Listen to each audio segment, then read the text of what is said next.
there are so few. And then some men don't even want to be like that because, you know, the women they don't require that. So they say, that's not the way they want me to be, so why should I be that way? You know, because most men think that, you know, they're being a punk when they're that way. When instead of us, we see it as being sexy and, you know, romantic, and they see it as being a punk. So, you know, how do you get around that?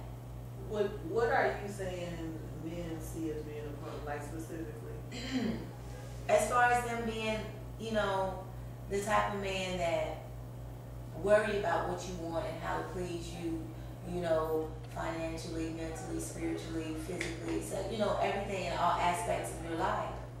Well, I think I think that a lot of times we contribute to that because a lot of times our actions also say that when men do certain things, we think they're a punk. Just like, that's why a lot of men say, why do women choose bad guys? Because a lot of times when a man gives us everything we want, then we run over him. Yeah. So I think we kind of contribute to that too. So I don't know. I think it's just, I don't know the answer to that, but I know that there has to be like a balance between a man giving you everything you want and also maintaining his masculinity. Like, they have to find that balance. Well, if you have them to where as if he's giving you everything you want and you spoiling him too, there shouldn't be an objective there to even make him feel like he's being a punk. So what others are saying on the outside, it shouldn't even matter. And that's what I'm trying to say. Really, what you do in your household is what you do in your household. When they say, I'm going to seem like a punk, you know, I'm going to seem like I'm not a man, to who are you going to seem like a punk to? To whom are you going to seem like you're not a man to? Are you going to go out and are you going to say, you know, man, I had to bring my woman flowers and do all this because I got in trouble and I did this and I did that, when they don't know that a lot of other men are doing that too, but they're not going to tell you that I'm kissing up because I messed up. Men aren't going to tell you that. They're not going to say, but a man is not going to kiss up because he's going to think I'm being a punk. I'm not being a man. Who do you seem like you're a punk to? That's what I've been trying to figure that out for the longest. Well, what it is that men associate with other men. And so even though you might think that they're just saying that based upon their friends, you also have to realize that they've taken on the identity of that group. And so now this is their own personal thought. It's not just about what my boys think. This is how I feel. If I do this, then I'm a punk. Based upon their associations with their other male friends. They've made that a part of their identity. So it may not even be the fact that they even if they boys don't know, in their own mind, they feeling like, you know, if I do this and that for her, then I'm a punk. But they also can be influenced by the people that they Definitely. And yeah, definitely. Well, that's just something I've just been trying to figure out because to me, when a man messes up, he needs to know how to make up and not think that he's being a punk or not being a man, because sometimes, say for instance in a relationship, if a man cheats on his woman and it's like, okay, I did it and what? And he's not making any regard to it or not even trying to make up, but he's saying he wants the relationship to work. I don't think that's going to work out because to me, I think if you mess up, then you want something to work, then you're going to have to show that you want that to work, because it's like the trust level has been broken.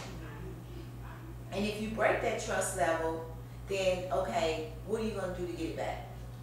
Can you get it back? Do you even want it back? Is the relationship even worth continuing? So, you know, that's what I'm saying. It's different things to weigh out and to weigh upon, you know. I don't know how we got on that subject about some good breakups, but I was just thinking about that. Yeah. You know, so I you know. What is good break off?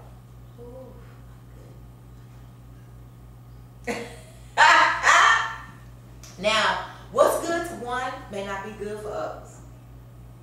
But to me, what I consider some good, serious breakout,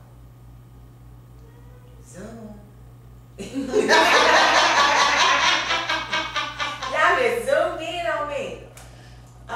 What I consider some good, serious breakout, when 2-3 days later, you still thinking about that stuff, and it just makes you feel like, ooh, that's some good breakout right there. And this is some dangerous breakout area right here when you cry. You ever had to break off so good you make you cry? No. OMG! Are you serious? Yeah, I've never cried during break off. I mean, now don't get me wrong. I have had good break off, but I've never had any break off that made you cry. Anybody experienced that?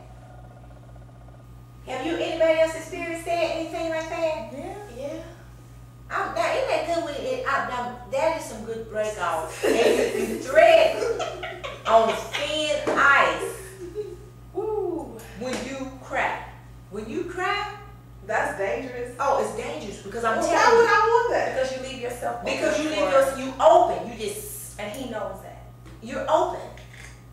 When that happened why to me, would I want that? when that happened to me, I'm like, does it feel so good? when it happened to me, I'm gonna tell you exactly what I did. I mean, I experienced everything. I mean, start crying and everything. I'm like, oh my goodness, what is really going on?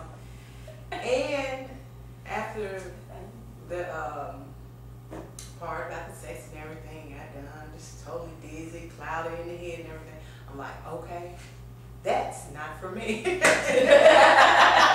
You ain't leaving on like that. Yes, I did. What? That's not for me. I think I would take the same position of you, and I may even go so far as to say that maybe I haven't allowed myself to be that open. That's exactly what it is. Because yeah. I think maybe I'm just afraid of being that vulnerable, and it would take a man that I know has my best interest and so many other things to be able to allow that. Well, see, like, how do you get to where you allow that if, you know, like these people that made you feel this way, you know what I'm saying? Like, did you think you were going to spend the rest of your life with them? What? Because how do you get to the point of doing that? Okay. That's when you're not afraid of just letting go. You have to completely yes. and totally let go. I'm going to tell you. And were there any consequences for that? Yeah. Okay. The consequence. No. Okay. To me, I feel that in a relationship, you should be able to really, really, truly let go and open yourself up for love.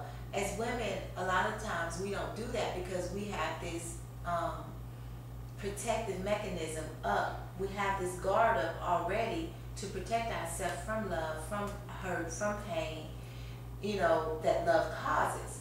So we don't open in the ourselves. context of a relationship that these things occur. Yeah. Now, as I've never, you know, I've never just had, you know, somebody just had some casual sex.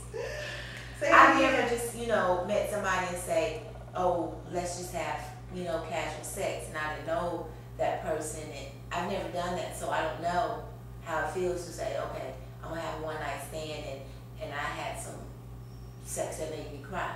No, I'm not talking about a one night stand. I'm not talking about a one night stand, but I'm just trying to get clarity of when you cry. If you're letting your guard down enough to be able to be vulnerable enough to where you experience this emotion of crying during sex, are you experiencing this with somebody that you're in a relationship? Are you experiencing this with somebody you're married with? Or are you experiencing this with somebody that you're dating, working up into a relationship? Or that's what I'm saying. Somebody that you love well, and that you care about. So it doesn't matter. To me, it's somebody that, now I'm just speaking from my own experience. It was because I've never had that casual sex and all that other stuff, so I don't know if I could have had sex with somebody I don't know and they make me cry. I don't know that because I've never done that. But as far as me being with someone that I loved and that I cared about,